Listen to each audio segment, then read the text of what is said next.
It's the day before the biggest day of my life, and I sense something is off.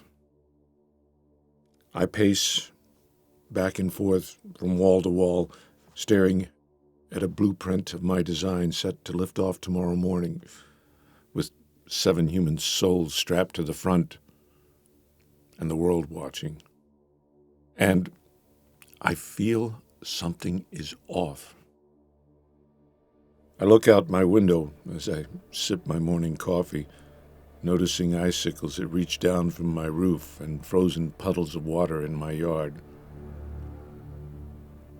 My eyes are forced wide as the most important thought I would ever comprehend registers in my brain.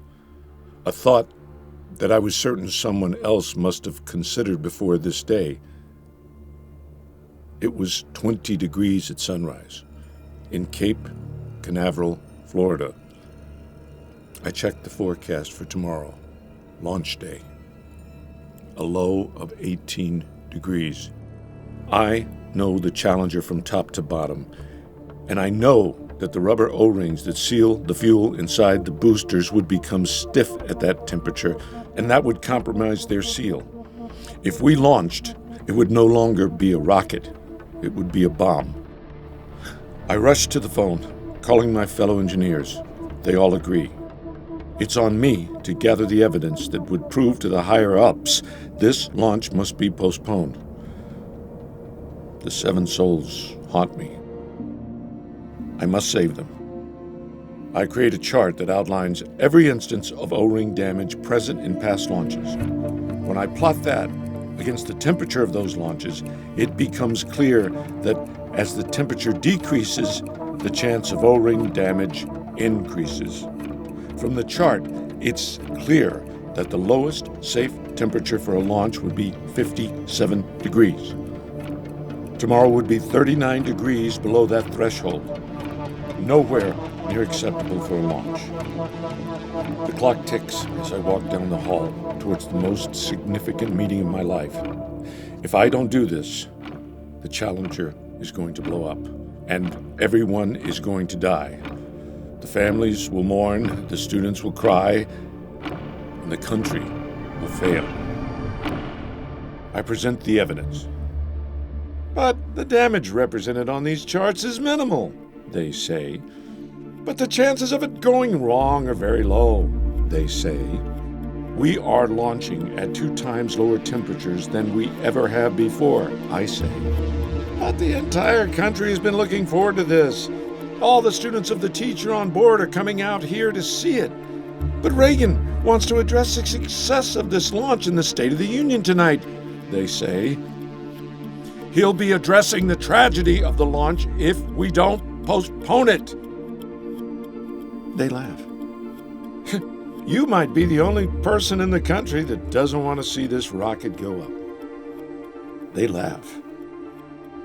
I sit on the edge of my seat, on the brink of destruction.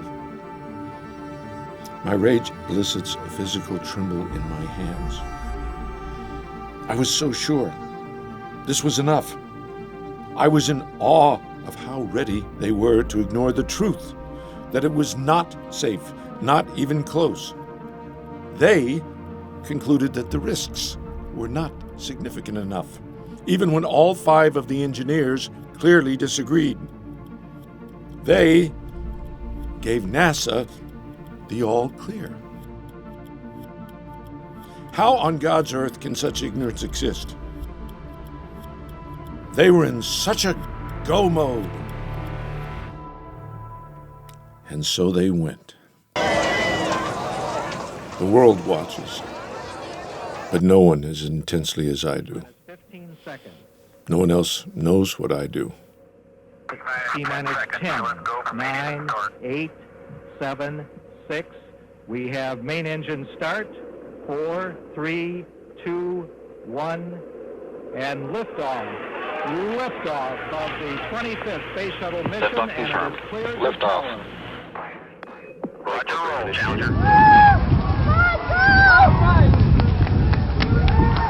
Bye, Krista, bye, crew! All I can do now is Challenger pray. heading down range. Pray that I am wrong.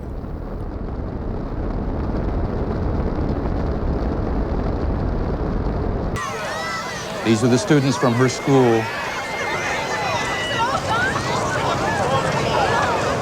A stone develops in my stomach. We'll throttle down to 65% shortly. Engines at 65%. My gut twists. 3 good fuel cells, 3 good APUs. Engines throttling up, 3 engines down, 104%. Challenger, go with throttle up.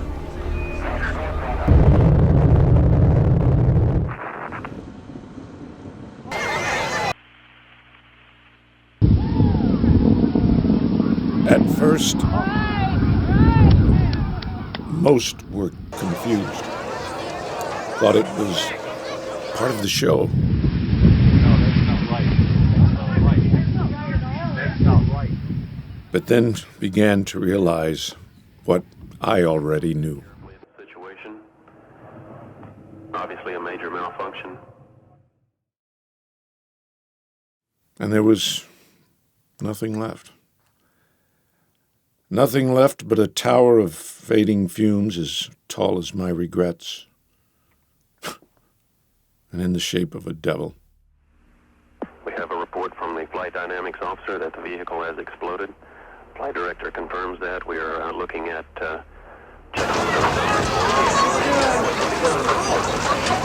Ms. Christy McCullough's parents. contingency procedures are in effect.